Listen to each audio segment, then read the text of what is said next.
Hello yogis, welcome to a headstand tutorial.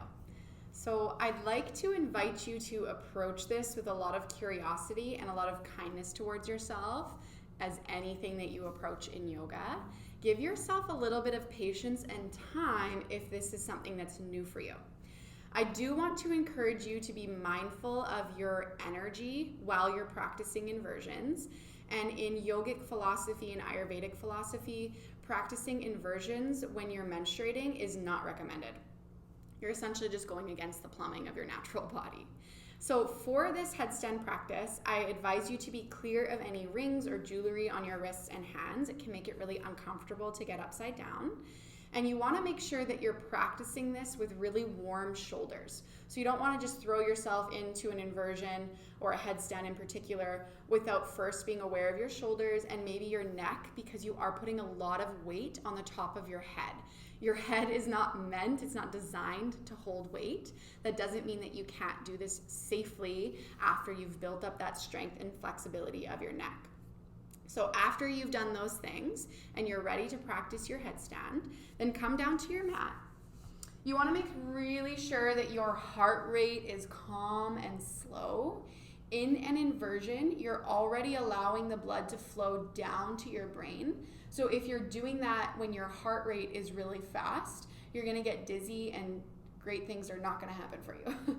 So find yourself on your mat. Your knees are going to be closer together.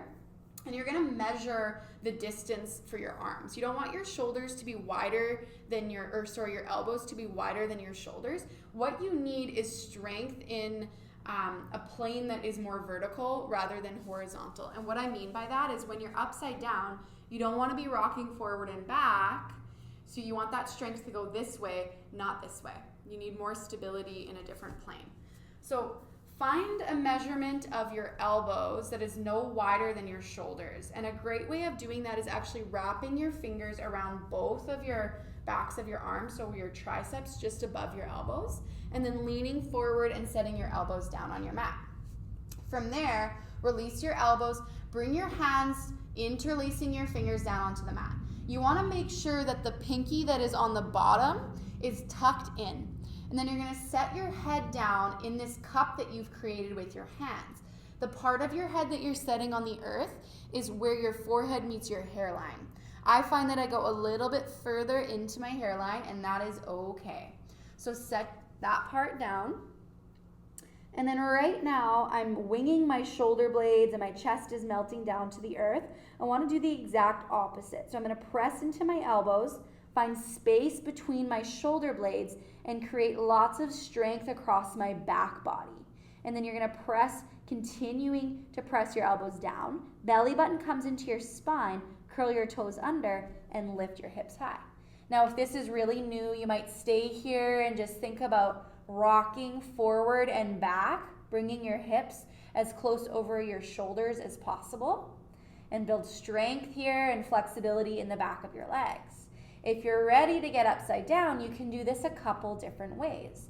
So maybe you lift up on the toes of your feet, bend into one knee and bring it out to the side of your body, and then follow with the other leg, pausing here in this really low headstand. Or maybe you'd like to try something a little bit different, lifting up on the toes and then straightening one leg right up to the sky. Keep that strength in your low belly. And when you're ready, slowly lift your other toe.